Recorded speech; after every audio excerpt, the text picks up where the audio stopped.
Hai anak-anak, hai semuanya.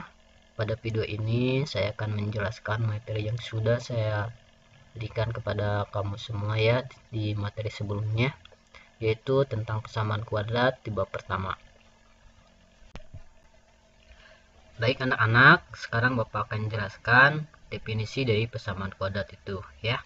Nah, persamaan kuadrat adalah suatu persamaan dengan pangkat tertingginya adalah 2.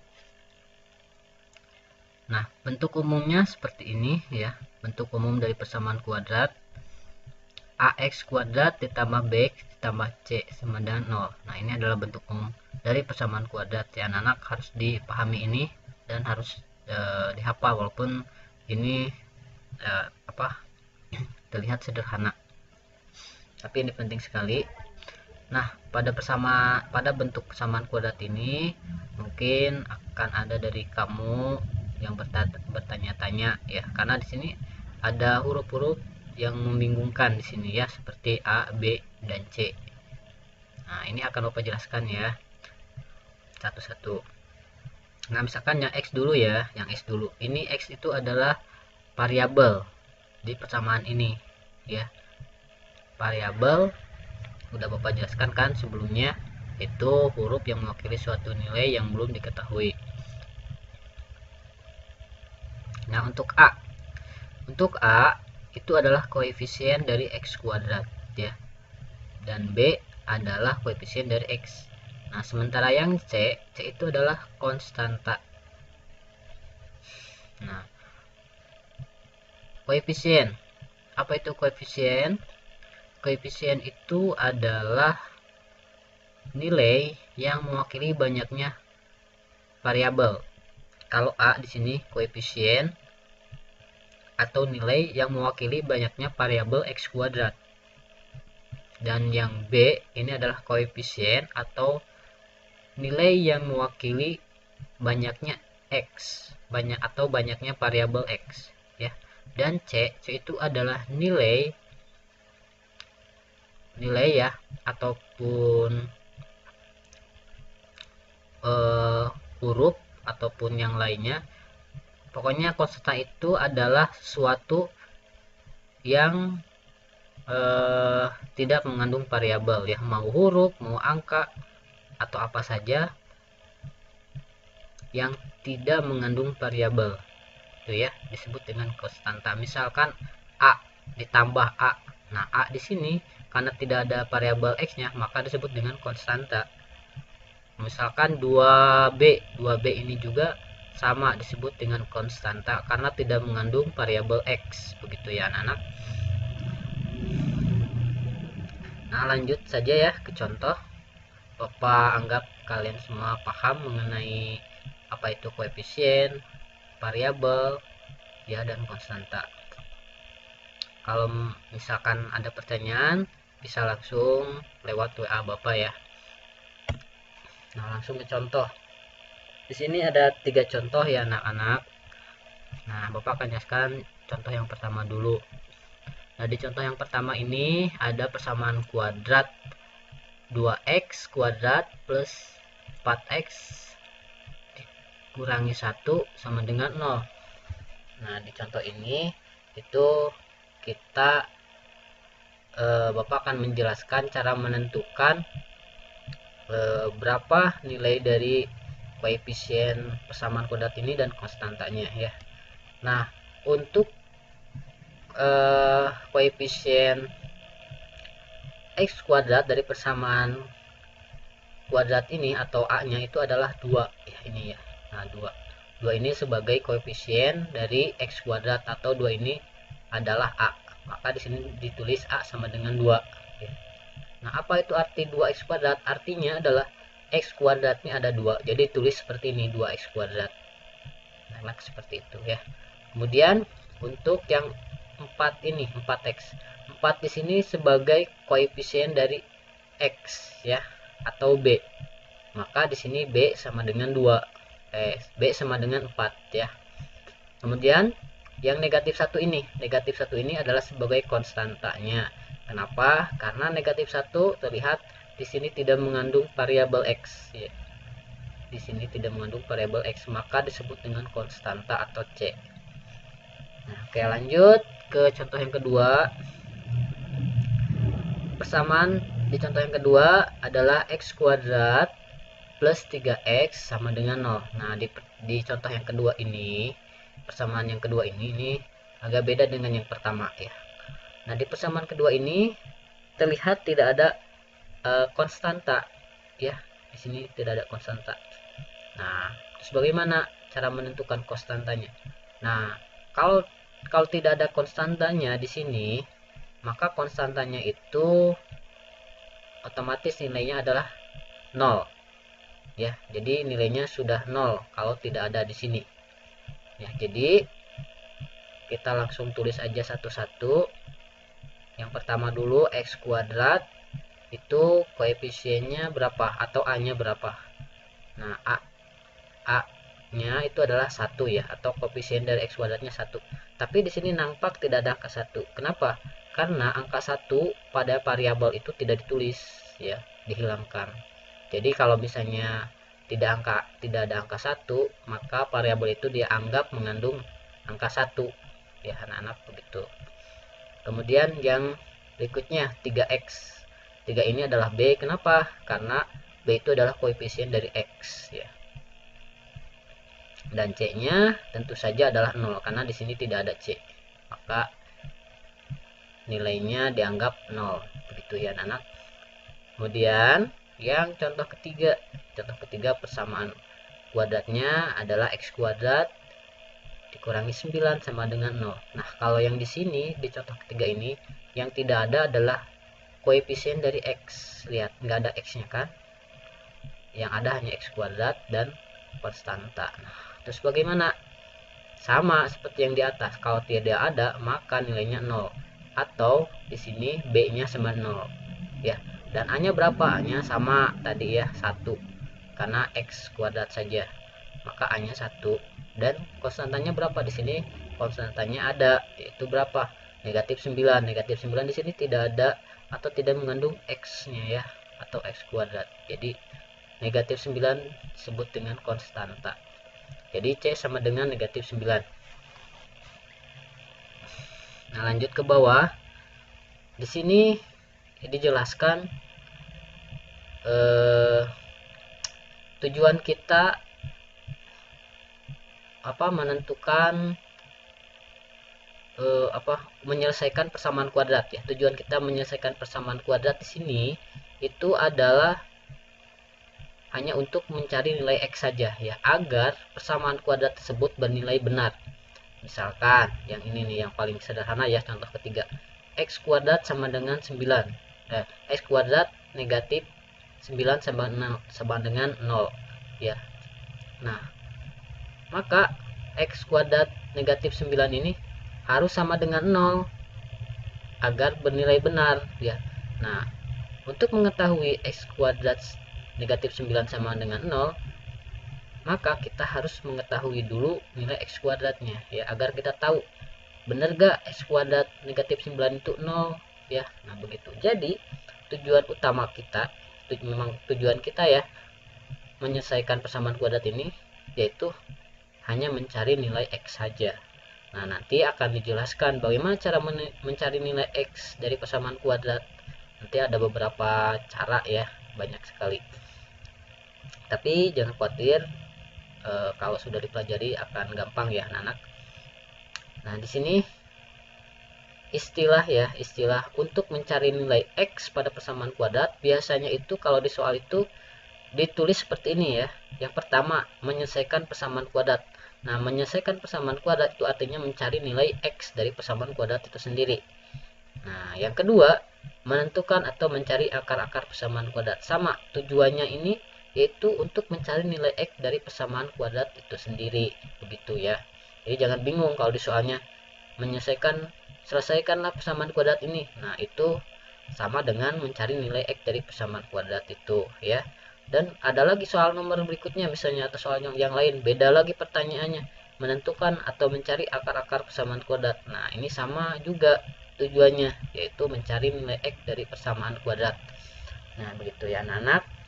Bapak harap kamu paham mengenai yang ini ya, mengenai penyelesaian persamaan kuadrat seperti ini. Nah, lanjut ke contoh yang lain ya. Menentukan akar-akar persamaan kuadrat. Nah, untuk menentukan akar-akar persamaan kuadrat itu ada beberapa cara ya.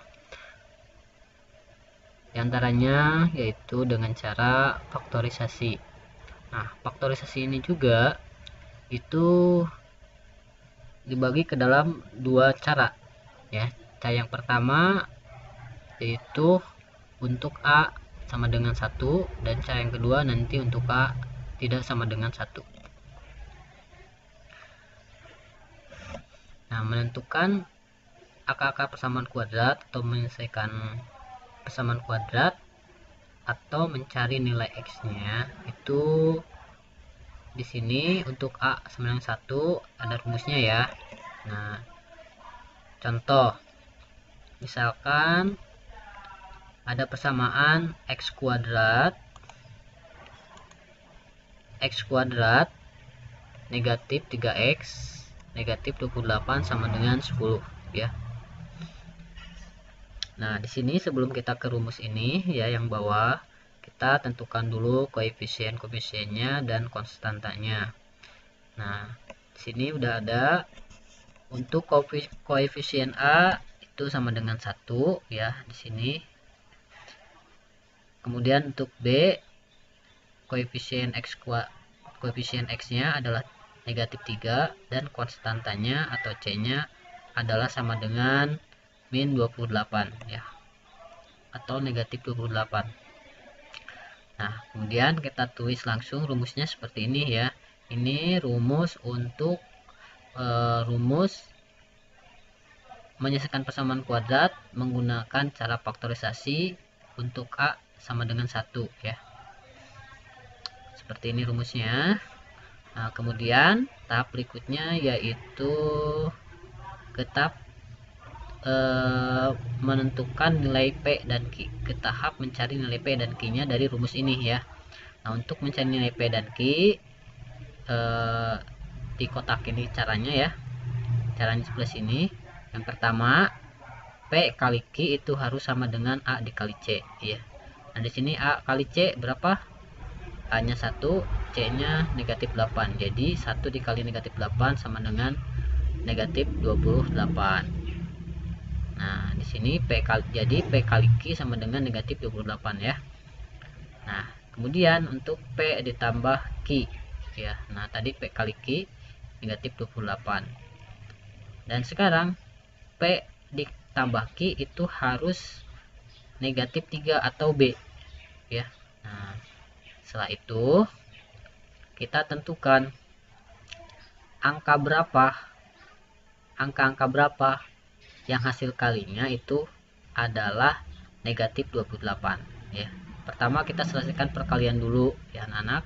Nah, di sini angka-angka berapa yang hasil kalinya itu negatif 8, atau berapa kali berapa hasilnya negatif 8, negatif 28 ya, maaf, negatif 28. Nah, di sini ada dua cara agar nilainya negatif 28. Yang pertama 1 dikali negatif 28 atau 7 dikali 4.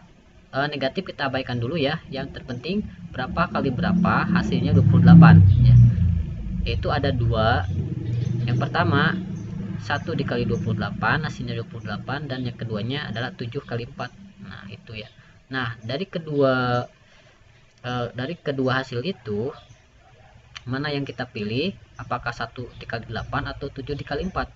Nah, di sini kita bandingkan dulu, samakan dulu dengan yang nilai P plus Q. Di sini nilai P plus Q adalah negatif 3. Nah, sekarang kita cocokkan. Kalau angka 1 dan 28 itu kalau dikurangi hasilnya negatif 3 atau enggak. Nah, di sini tentu saja terlalu jauh ya untuk hasilnya negatif 3. Nah, coba sekarang yang 7 dikali 4 ya, yang ini 7 dikali 4. 7 dikali 4, coba 7 dikurangi 4, apakah negatif 3 hasilnya? Kalau iya berarti yang memenuhi itu adalah angka 7 dan 4. ya, angka 7 dan 4 itu yang memenuhi. Kenapa? Karena 7 kali 4 sama dengan 28 dan 7 dikali 4 sama dengan 3 ya. Nah, sekarang kita tentukan tandanya, apakah yang mana yang negatif, apakah 7 atau 4. Nah, coba lihat tanda ditentukan di nilai P plus Q. Di sini yang negatifnya itu ada 3. Maka angka yang negatif antara 7 dan 4 itu adalah 7. Kenapa? Karena hasilnya harus negatif 3 gitu ya anak-anak. 4 dikurangi 7 itu negatif 3, maka di sini yang negatif adalah 7-nya. Nah, baik, sekarang kita tinggal masukkan nilai P dan Q. Nilai P dan Q ini antara 4 dan 7. Antara 4 dan 7. Ya, jadi kita tinggal masukkan aja. Di sini boleh P-nya negatif 7 atau P-nya 4. Boleh yang mana aja ya. Silakan ditukar, tidak apa-apa, tidak jadi masalah ya. Nah, sekarang kita masukkan aja P-nya adalah 4 dan Q-nya adalah negatif 7. Oke, setelah kita masukkan angkanya seperti ini ke rumusnya ya. Sekarang kita tinggal hitung. Yang pertama, kita di sini X-nya ada 2 ya, X-nya, X pertama dan X2. Nah, kita hitung X pertamanya dulu. X pertamanya itu adalah di sini ya, X plus 4. Nah, ini terpisah ya, jadi terpisah. Kita hitung X pertama, X plus 4 untuk mencari nilai X ya. Nah, X plus 4 sama dengan 0 dan berapa X-nya? Nah, kalau yang dicari X, maka di sebelah kiri itu harus ada X saja. Dan untuk yang 4 ini harus dipindahkan ke kanan. Kenapa? Karena yang dicari X-nya aja, bukan X plus 4 ya. Jadi yang 4 ini kita pindah ke kanan. Nah, kalau 4 pindah ke kanan, ini kan tandanya sebelumnya positif. Kalau pindah ke kanan jadi negatif seperti ini. Maka X-nya adalah negatif 4. Itu X yang pertama. Kemudian kita hitung yang X yang kedua, yang berikutnya ini ya, yang ini. Nah, berapa yang X keduanya? Kita hitung. X keduanya itu X sama dengan X negatif 7 sama dengan 0. Nah, negatif 7 kita pindahkan luas ke kanan menjadi positif. Kenapa? Karena asalnya negatif. Kalau pindah luas jadi positif. Maka X-nya adalah 7. Nah, jadi akar-akar persamaan kuadratnya adalah negatif 4 dan 7. Nah, ini penyelesaian persamaan kuadratnya ya anak-anak. Nah, itu contoh soal untuk kasus persamaan kuadrat yang koefisien X kuadratnya adalah sama dengan 1 atau A-nya sama dengan 1 menggunakan cara faktorisasi.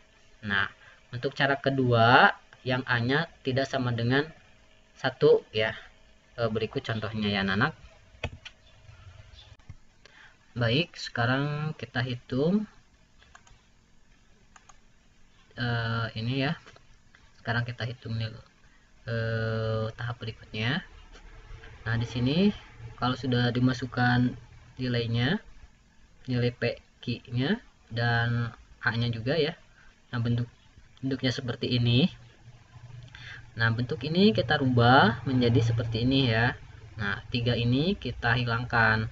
Kita hilangkan dengan cara kita pindahkan ke kanan. Ya. Pindah ruas ke kanan jadi seperti ini, jadi 0 dikali 3. Kenapa dikali 3? Karena di sini kan bagian, kalau pindah ruas menjadi perkalian gitu ya. Sebaliknya kalau tadinya perkalian, pindah ruas menjadi pembagian. Nah, di sini 0 kali 3 hasilnya adalah 0. Nah, ini hasil terakhir yang akan kita lanjutkan ya. Nah, di sini ada 2x ya, x pertama dari 3x plus 5 dan x kedua dari 3x min 3 ya. Kita cari yang 3x plus 5 dulu. Kita cari x-nya dari 3x plus 5 dulu ya, yang ini. Nah, 3x plus 5 kita pindahkan satu-satu dulu ya. Yang kita pindahkan yang 5 dulu atau 3 dulu. Nah, yang kita pindahkan adalah yang pertambahan atau pengurangan dulu ya. Itu yang kita pindahkan terlebih dahulu ya. Nah, jadi yang kita pindahkan adalah yang 5 dulu. Karena 3 nanti, karena 3 ini adalah menyangkut perkalian. 3x itu adalah 3 kali x ya.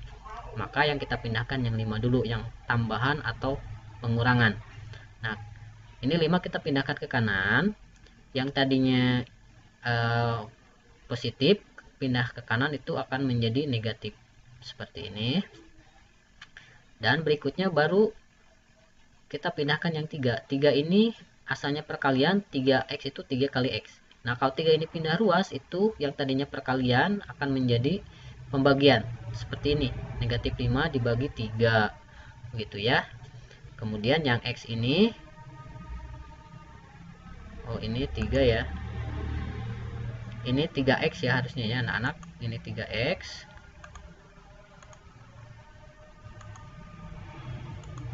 Nah, di sini harusnya 3X ya. Maaf, belum ketulis. 3X negatif 3. Nah, kita pindahkan yang pengurangan atau pertambahan dulu di sini ya. Nah, yang negatif 3 pindah ruas menjadi 3, positif 3, karena yang tadinya negatif pindah ruas jadi positif kalau pertambahan atau pengurangan. Nah, kemudian tinggal kita pindahkan yang 3X ini, 3-nya ini ya. Ini 3X itu 3 kali X. Kalau pindah ruas 3-nya itu menjadi pembagian. Jadi pembagian, jadi seperti ini ya. Nah, maaf belum ditulis sama Bapak. Nih.